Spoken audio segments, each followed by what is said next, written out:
Screen पर आप लोग देख सकते हो क्वेश्चन नंबर 1, कौन सा शब्द तद्भव है।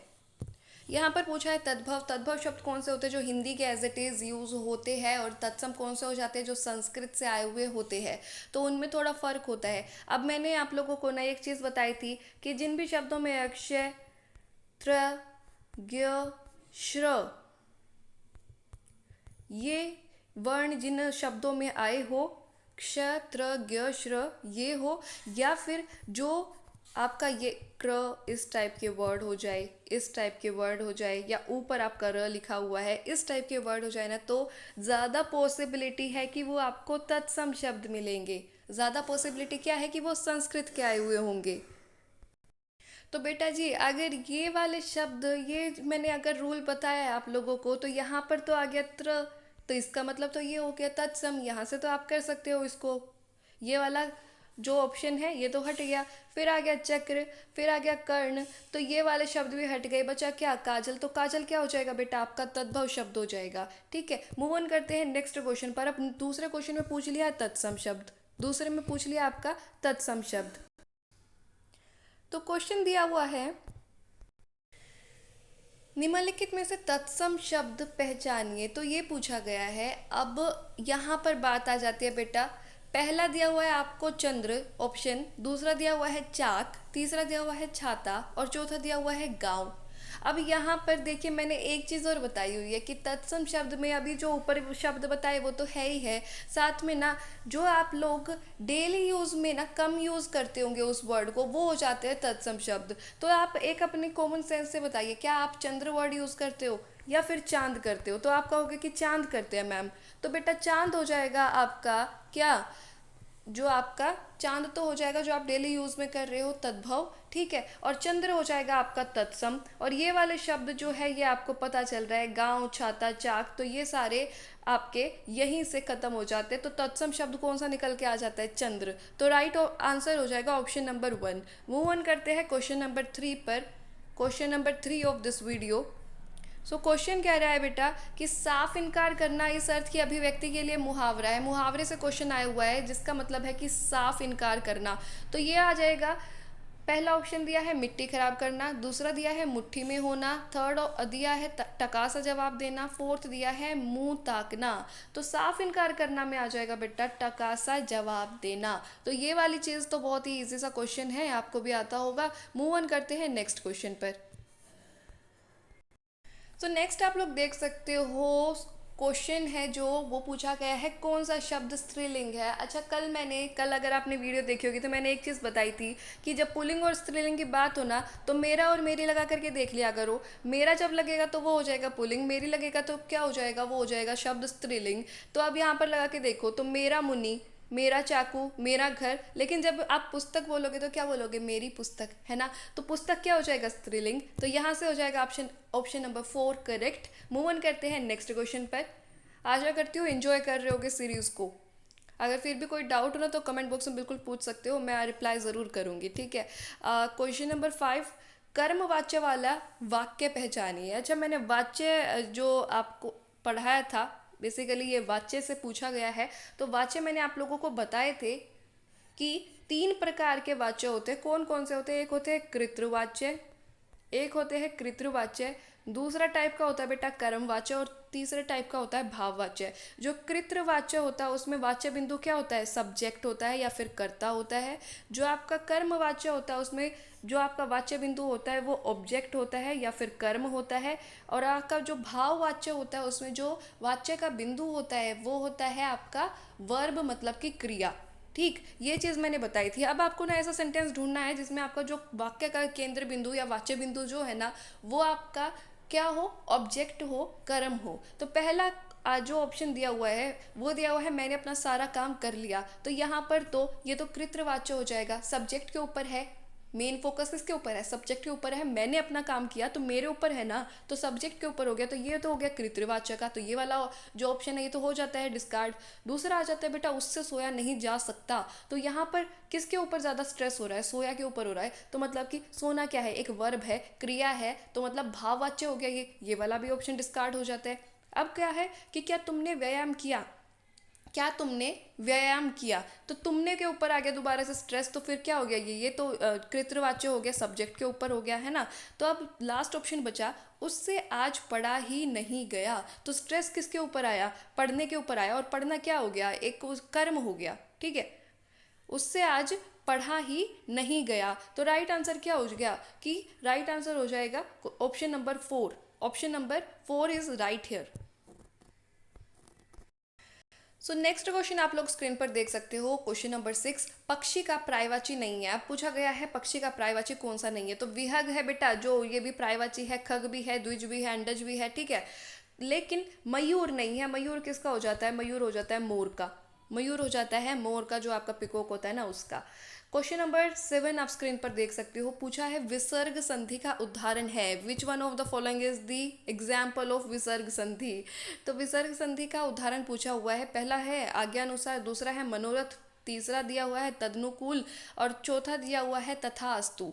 तो विसर्ग संधि के जो होता है बेटा, उसमें आ जाएगा आपका मनोरथ। इसका राइट आंसर यहाँ पर इसलिए होगा क्योंकि मनोरथ जो शब्द है ना, अगर आप इसका संधि विच्छेद करोगे तो क्या बनेगा आपका, मन है जमा, ये न है, ठीक है, मन है जमा रथ, तो बनेगा क्या, मनोरथ। तो ये जो है यही तो है आपकी विसर्ग, तो ये विसर्ग संधि का एग्जाम्पल है, इसलिए इसका राइट आंसर क्या हो जाएगा, ऑप्शन नंबर 2। विसर्ग के बाद किसी स्वर अथवा व्यंजन के आने से जो विसर्ग में जो परिवर्तन आता है ना, तो उसको कहते हैं विसर्ग संधि। जैसे मन है के बाद रथ आया, मतलब कि व्यंजन आया एक, है ना, तो इससे जो परिवर्तन बना वो क्या बना, कि ओ हो गया, ओ की मात्रा आ गई, ठीक।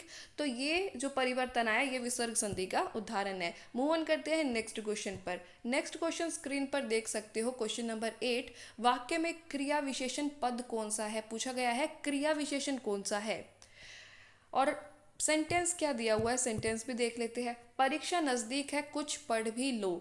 अब यहाँ पर पूछा है कुछ पढ़ भी लो, तो पहले तो ना आप लोगों को ना क्रिया विशेषण का जो कंसेप्ट है ना, वो थोड़ा सा बताना चाहूँगी, क्योंकि क्रिया विशेषण के भी बहुत क्वेश्चंस देखने को मिलते हैं। अगर कल को मैं और सीरीज़ कराऊँ उसमें क्रिया विशेषण का होगा, तो आप लोग उसको भी अपने आप ही डिटरमाइन कर लोगे कि कौन सा क्रिया विशेषण है।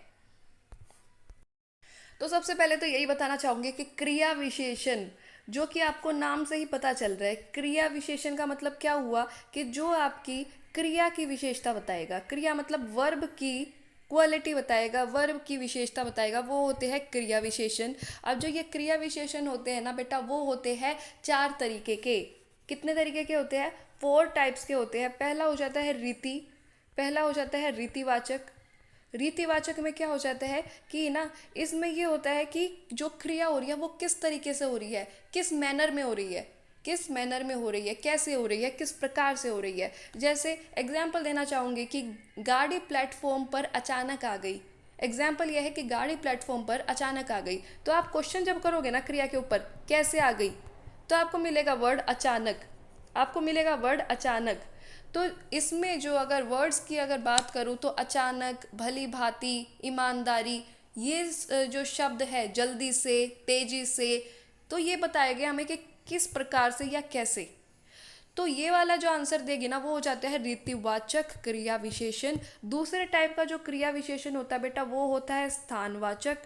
ये हो जाता है दूसरे टाइप का, हो जाता है स्थानवाचक क्रिया विशेषण। स्थानवाचक क्रिया विशेषण में क्या होगा कि हमें स्थान के विषय में बोध होगा, तो इसमें जो वर्ड्स हो जाएंगे वे आ जाएंगे यहाँ, वहाँ, इधर, उधर, नीचे, ऊपर, बाहर, भीतर, आसपास, घर में, स्टेशन पर, एक्सेट्रा एक्सेट्रा। तो इसमें जब आप क्रिया में कहाँ का क्वेश्चन जब पूछोगे ना, आप चाहो तो नोट्स भी बना सकते हो, ठीक। तो जब आप कहाँ का क्वेश्चन पूछोगे ना, तब आपको एक आंसर मिलेगा। जैसे मैं कहूँ कि वह बिल्ली मेज पर बैठी है, तो आप कहो कि कहाँ बैठी है, तो आपको मिलेगा मेज पर। तो बेटा जो पर हो गया वो आपका क्या हो गया, आपका ये जो है क्रिया विशेषण हो गया। या मैंने आपको कहा कि कमला ऊपर बैठी है, तो आपने कहा कि कहाँ बैठी है, क्वेश्चन किया कि कहाँ बैठी है, क्रिया के ऊपर क्वेश्चन जब किया तो आपको आंसर मिला ऊपर, ऊपर। तो ये ऊपर क्या हो गया, ये हो गया आपका स्थानवाचक क्रिया विशेषण। तीसरे टाइप का जो क्रिया विशेषण होता है बेटा, वो होता है कालवाचक। तीसरे टाइप का होता है कालवाचक क्रिया विशेषण। कालवाचक क्रिया विशेषण में क्या होगा कि हमें टाइम का पता चलेगा। इसमें जो वर्ड्स आएंगे जैसे आजकल, कभी, प्रतिदिन, रोज, सुबह, अक्सर, रात को, 4 बजे, हर साल, इस टाइप के वर्ड मिलेंगे। और क्रिया पे जब आप कब कब का प्रश्न करोगे ना, तब आपको आंसर मिल जाएगा, तो वो हो जाएगा आपका कालवाचक।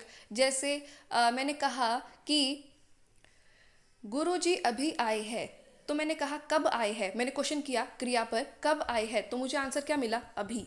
तो अभी क्या हो गया बेटा, कालवाचक क्रिया विशेषण हो गया। अब लास्ट जो बचा ना, लास्ट जो बचा वो बचा बेटा, लास्ट जो बचा वो बचा आपका चौथे नंबर का, वो बचा परिमाणवाचक।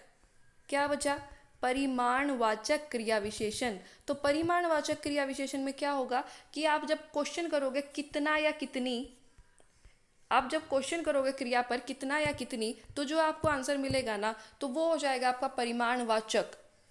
कितना या कितनी क्वेश्चन करने पर, जैसे मैंने कहा कि वह दूध बहुत पीता है, अब मैंने कहा कितना पीता है, तो आंसर क्या मिलेगा, बहुत, बहुत। तो यहाँ पर जो शब्द आ जाएंगे थोड़ा, जितना, उतना, बहुत, इस टाइप के जो मात्रा को जो बताएगा, ठीक है, क्या बताएगा, क्वांटिटी को बताएगा, मात्रा को जो बताएगा ना, वो हो जाएगा आपका परिमाणवाचक क्रिया विशेषण। अब आ जाते हैं अपने क्वेश्चन पर, अब आ जाते हैं अपने क्वेश्चन पर। अब आपने देखा कि यहाँ पर हमने ना एक छोटा सा टॉपिक कवर भी कर लिया है, कौन सा, क्रिया विशेषण का, जिसमें से अक्सर क्वेश्चन देखने को मिलते हैं। परीक्षा नज़दीक है, कुछ पढ़ भी लो, कुछ पढ़ भी लो, तो यहाँ पर आ गया कुछ। तो यहाँ आप कह सकते हो कि कुछ जो है वो एक मात्रा बता रहा है आपकी, क्या बता रहा है, मात्रा बता रहा है। तो राइट आंसर क्या हो जाएगा बेटा, कुछ। क्रिया विशेषण यहाँ पर क्या है, कुछ है, ठीक है। मूव ऑन करते हैं नेक्स्ट क्वेश्चन पर। Question number 9 of this video, गुणहीन शब्द में समास है, गुणहीन। तो इसको जब आप विग्रह करोगे तो आपको मिलेगा गुणों से हीन, जिसके अंदर गुण ना हो, गुणों से हीन। तो ये जब आपको विभक्ति मिल रही है तो इसका मतलब कि कौन सा समास हो गया, तत्पुरुष समास। कौन सा समास हो गया, तत्पुरुष समास। मूव ऑन करते हैं नेक्स्ट क्वेश्चन पर, इस वीडियो का जो लास्ट क्वेश्चन कह सकते हो आप।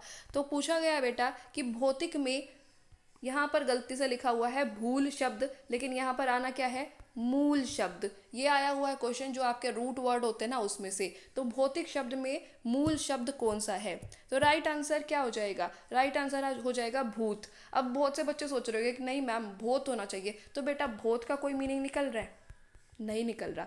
जब आपका भूत बना, भूत जमा इक प्रत्यय जुड़ा, तब आपका शब्द बना है भौतिक। तो आपका भूत हो गया क्या, भूत हो गया आपका मूल शब्द, और इक हो गया आपका प्रत्यय। तो राइट आंसर किस क्या हो जाएगा, मूल शब्द इसका भूत हो जाएगा, ऑप्शन नंबर 4। आशा करती हूँ आप लोगों को सीरीज पसंद आ रही होगी। अगर वीडियो पसंद आए तो लाइक ज़रूर कीजिएगा, ज़्यादा से ज़्यादा शेयर ज़रूर कीजिएगा। अगर चैनल को फर्स्ट टाइम देख रहे हो या वीडियो से फर्स्ट टाइम जुड़े हो ना, तो चैनल को सब्सक्राइब ज़रूर कर लेना, और सब्सक्राइब के साइड में एक बेल आइकन होगा, उसको प्रेस जरूर करना, ताकि आपको नई वीडियोस की नोटिफिकेशन टाइम टू टाइम मिलती रहे। आपने वीडियो देखी उसके लिए thank you so much, all and all the best for your future.